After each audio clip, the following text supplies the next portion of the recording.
wabarakatuh. Perkenalkan, nama saya Elia Putri Aprilia, NIM 22340017 dari Prodi Manajemen.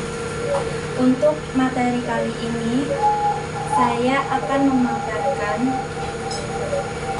strategi dalam pemasaran produk.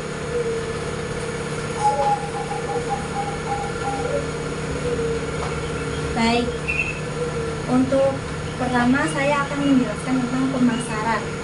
Pemasaran adalah serangkaian proses menciptakan, mengkomunikasikan, dan memberikan nilai kepada pelanggan dengan tujuan untuk memenuhi kebutuhan dan keinginan konsumen.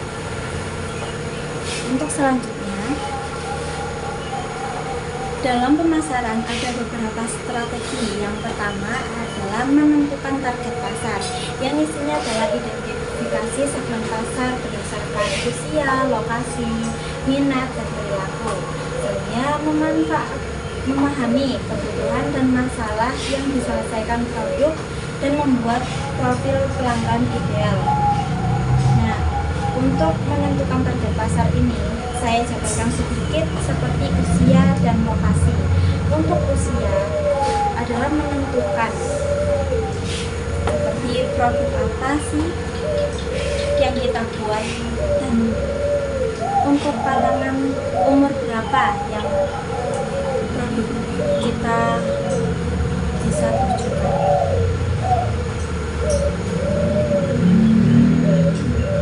Dan lokasi, untuk lokasi ini, pemilihan lokasi ini sangat penting, apalagi untuk toko-toko offline, karena pemilihan lokasi yang strategis akan memudahkan pelanggan untuk mengetahui toko tersebut.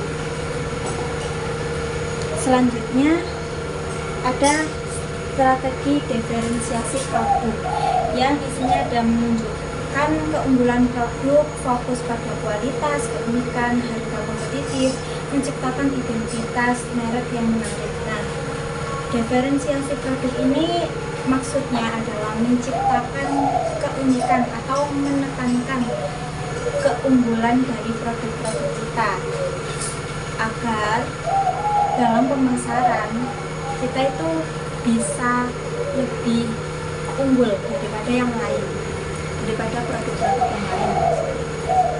Baik, selanjutnya ada strategi harga.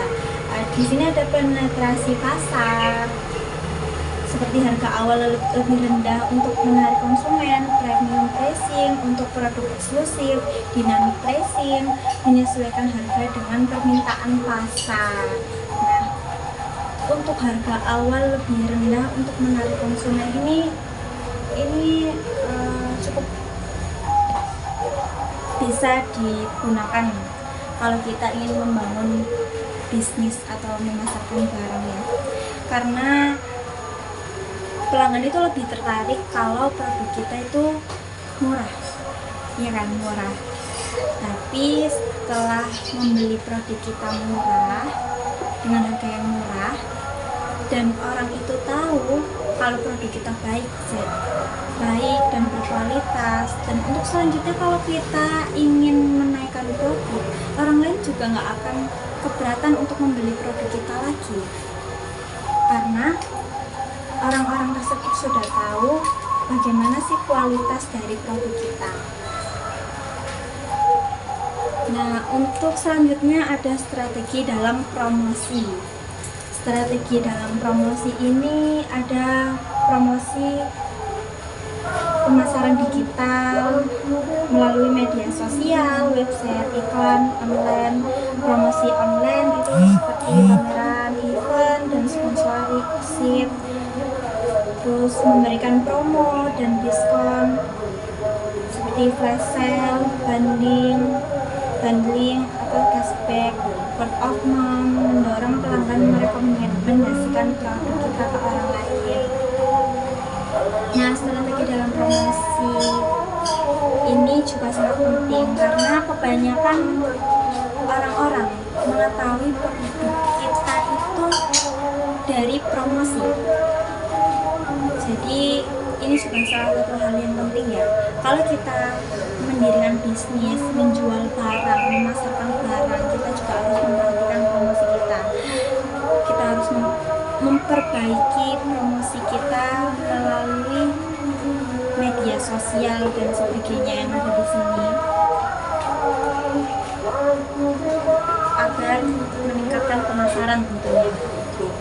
Nah, selanjutnya adalah saluran distribusi. Di sini ada offline, online, dan kemitraan. Nah, kalau offline ini contohnya adalah mendirikan toko, seperti toko-toko itu berarti saluran distribusi secara offline.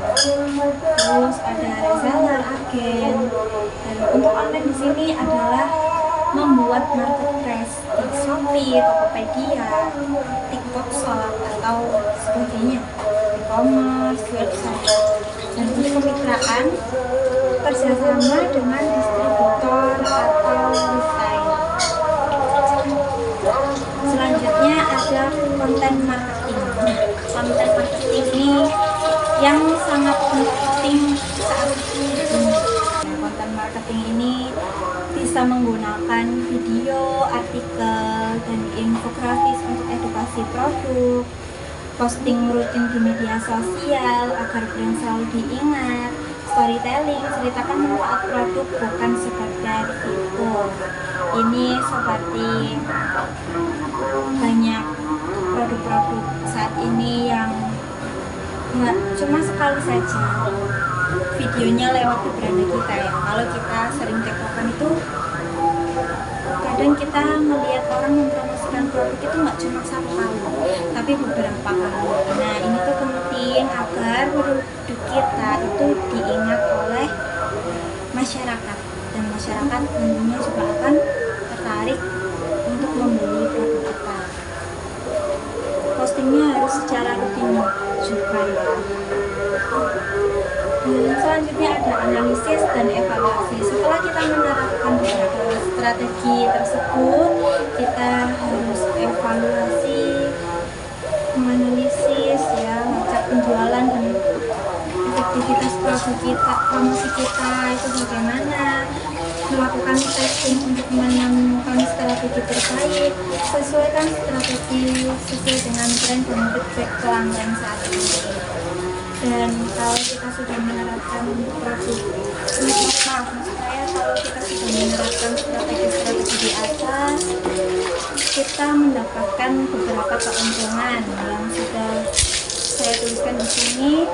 Beberapa adalah membangun kesadaran merek, menjangkau target pasar yang tepat, meningkatkan penjualan dan pendapatan, membangun reputasi dan kepercayaan, memenangkan persaingan antar pasar, sehingga bisnis kita untuk selanjutnya bisa lebih baik dan mendapatkan keuntungan yang sesuai.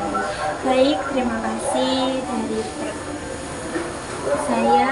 Apabila presentasi saya ada kekurangan atau kesalahan kata, mohon dikoreksi karena saya di sini juga masih belajar. Jadi ya begitu ya. Terima kasih. Wassalamualaikum warahmatullahi wabarakatuh.